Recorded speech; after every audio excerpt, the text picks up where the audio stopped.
So the first lesson is the Enscape Toolbar. I will be using Enscape 4.1 onwards. Once you have installed Enscape and signed in successfully, the Enscape Toolbar should already be there, floating somewhere on your screen. However, let's say you can't see it. Here's what you do. Go to Window in the top menu of Rhino and click on Toolbars. The Toolbars window will open. Here you can see all the toolbars. You will see multiple toolbars for Enscape.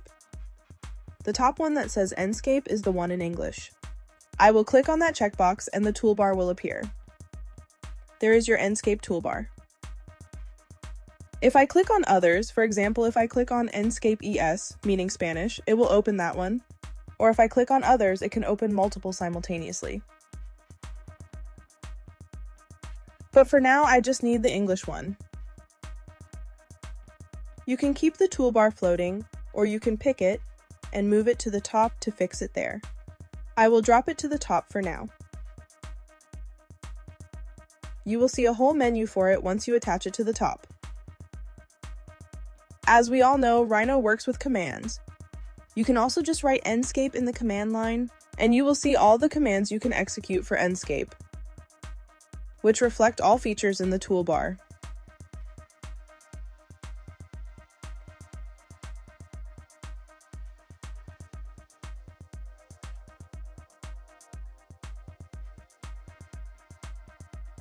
What I want to emphasize here is the Start Enscape button.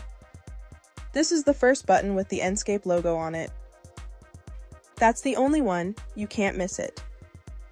Click on it and a loading screen will open. This could take a few seconds depending on your system.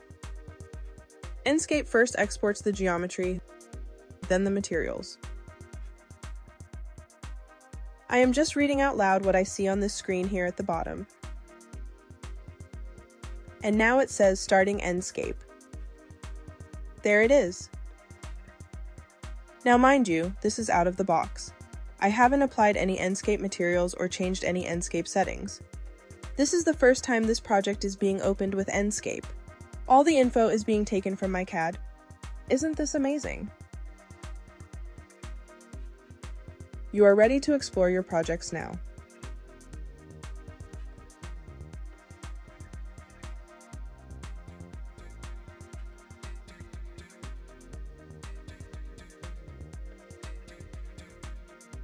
What if, by accident, you hide the toolbar inside this viewport?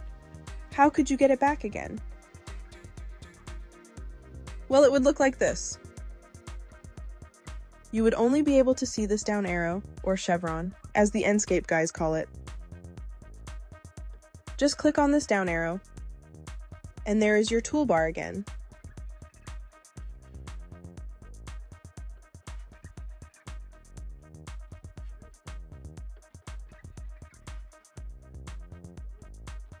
Now that we have moved this to the side, what is the first thing you would want to do? Create your first render, right? That is what we are going to do. Let's create an out-of-the-box render. All you have to do is to spot the screenshot button.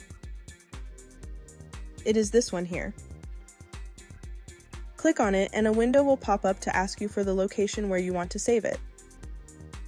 For example, I have created this folder to save all my renders here. I can now type in a name and choose an image type. There are some options you have here. And then click Save.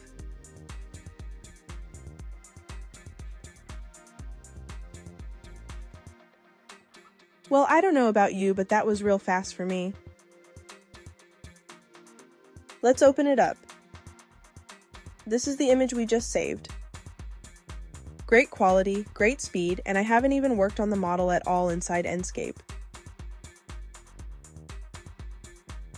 To learn more, watch the next lesson.